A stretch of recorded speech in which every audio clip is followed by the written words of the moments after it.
It looks like we are now live, and I am doing this recording really, really late because I have a feeling I'm not going to have the motivation and inspiration to do this like I do now. I am a night owl, and unfortunately, I sometimes have bursts of ideas, and my overthinking mind it just activates at night. That's something I have to work on.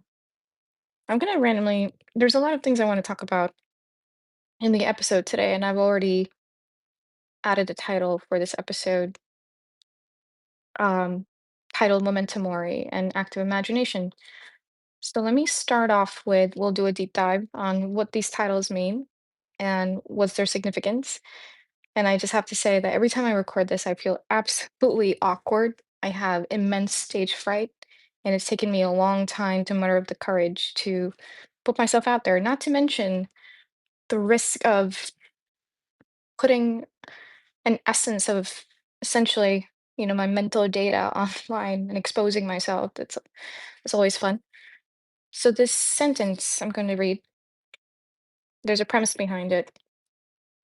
You and I will both leave this world someday.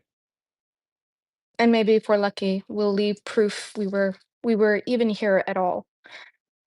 So what is interesting about this sentence is that I just discovered it a couple of minutes before I started recording this video.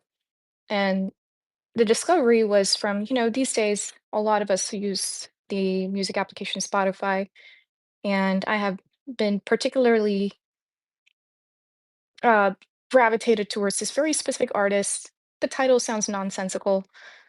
SCXR less.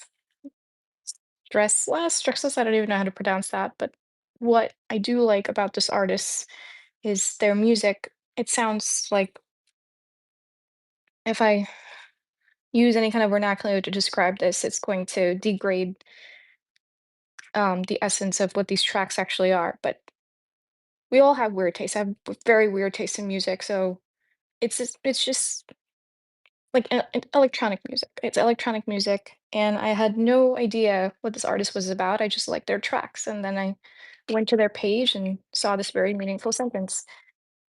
Um, so speaking of meaning,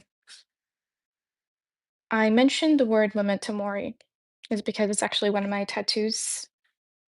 It's hard to. It's Latin for remember death. And to be honest, I don't even remember. Speaking of memory and remembering, I don't even remember when I decided to get that tattoo. It was a while back. It was definitely in my 20s. And I was exploring a lot of ideas. I was actually reading about um, stoicism. Stoicism. I have people make fun of me for the way I pronounce that word. But yes, it is actually a principle of stoicism. And it resonated deeply in that moment, in that phase of my life, and I decided to tattoo it as a reminder. And sometimes it is a great reminder. It's not enough, but it helps every now and then. And also, the title of this episode is Active Imagination.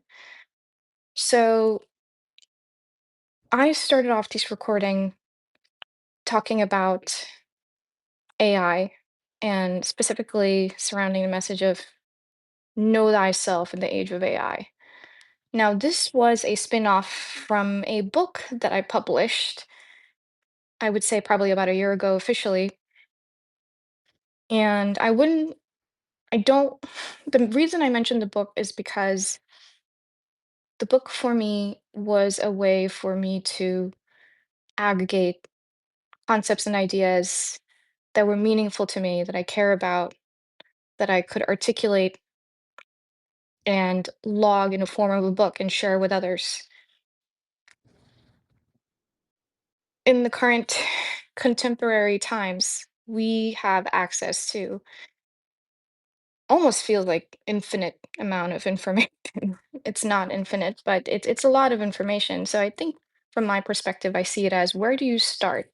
What information is important? What information can you filter out to be significant? So despite us having access to all this knowledge, at a press of a button. I think it becomes important to bring in discernment, right? To understand what resonates with us, what knowledge, what meaning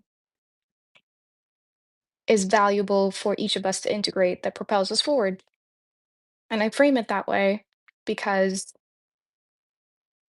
what is meaningful to me, to my subjective mind, may not be meaningful to another person.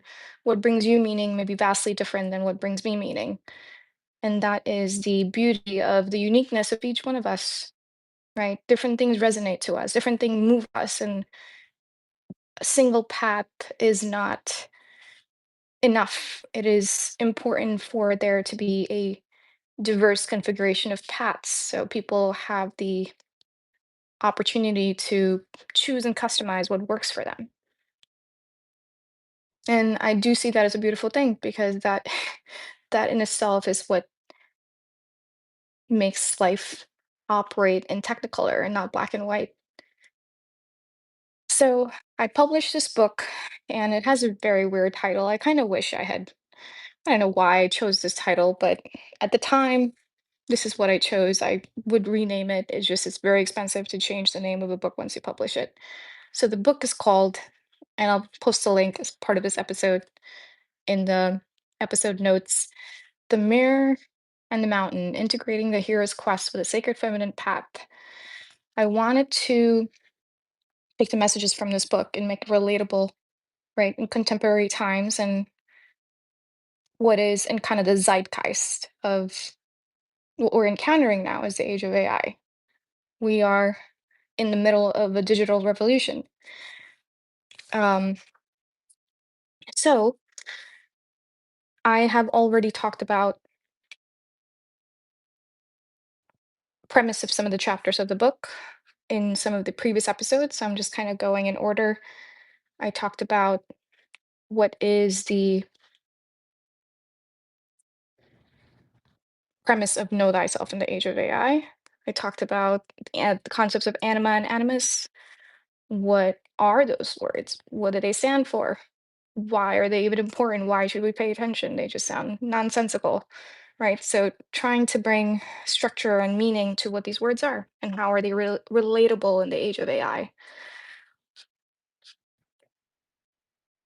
And next, I'm touching upon the concept of active imagination. Simple words, right? But what is the premise of active imagination in the context of the wisdom of know thyself and in this journey that where we're exploring concepts in Jungian psychology. So again, as I've mentioned this in my previous videos, certain things I do have to read off of prompt. I am going to sound a little bit mechanical. I'll try not to, because this is a complaint from previous reviews that I've gotten from my fellow listeners. I don't have many listeners, but whoever is tuning in, yes, I apologize. If you want me to sound more natural, I am reading off a prompt. So I'm going to do a deep dive on active imagination. So the wisdom of knowing and creating yourself, it's a practice through a daily practice of active imagination in the age of AI. So we know that in this age we can conjure, right, through an AI tool, infinite images, stories, and ideas at the press of a button. Creativity itself appears to have been industrialized, endless, efficient, eerily effortless. I'm guilty of this too. I literally use ChatGPT every single day. But beneath this abundance, something quieter calls. A deeper frontier remains untouched. It lives not in the outputs of machines, but in the inner terrain of the human psyche. So Carl Jung described active imagination as a sacred dialogue between the conscious mind and the unconscious, a deliberate turning inward where thoughts are not merely observed, but encountered. In this space, Symbols breathe, emotions take shape, and inner figures emerge as if they possess a life of their own. This is not passive reflection, it is participation. So I know that in a lot of the core idea of these techniques that I've talked about, they go into introspection, reflection. But so that's why I'm pausing and kind of touching upon deeper that this time we're not just reflecting with active imagination, we are actively participating. So what does that look like? It's a daily act of creation, and we can contrast that right against AI. While AI generates content, active imagination generates meaning. And essentially, what AI is doing, I mean, some of these LLM models, what they output, I'm really impressed. It can write beautiful poetry. It can write fiction. I mean, it can output this fiction, but it is not creating the knowledge. It is inputting the knowledge that we're providing it and outputting just magnificent new ways of like structuring that language. So it is augmenting human thinking,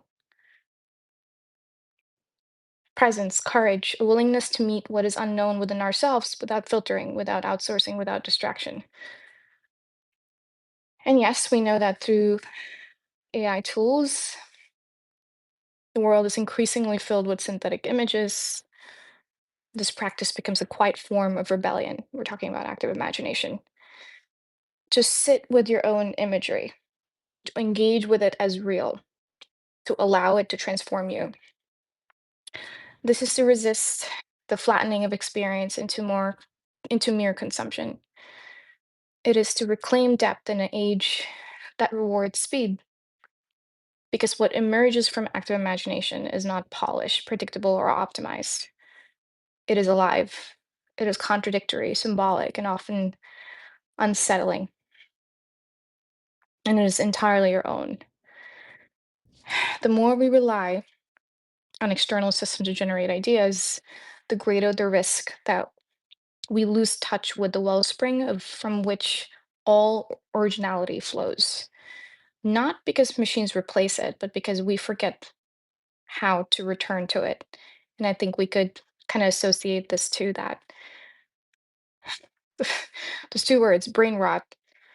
I know at some point those terms were going around online with the excessive use of these LLM tools that we don't maintain the muscle of our own cognition and it deteriorates. I mean, there's definitely some truth in that.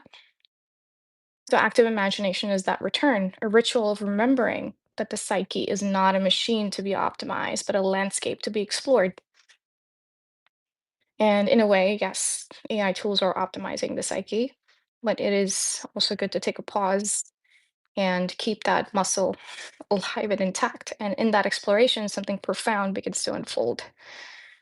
You are not just discovering yourself, you are creating yourself. We are constantly creating ourselves every day, either through repetition or through conscious decision where we move away from deterministic choices into more stochastic way of choosing ourselves. In the age of artificial intelligence, this ongoing dialogue with the unseen may be one of the last remaining spaces where mystery is not reduced but deepened, where consciousness does not merely process reality but transforms it, not through code but through encounter. Now, that was one of the chapters in my book, um, The Wisdom of Knowing and Creating Yourself Through Daily Practice of Active Imagination in the Age of AI. So let me pause here since it's really late as I'm recording this. Should probably give my brain a break. And thank you for tuning in and stay tuned for the next episode. And please subscribe to my Substack. And if you have any comments and reviews on any of my rambles or sharing of ideas and you want to participate, give me feedback, you can reach out to me.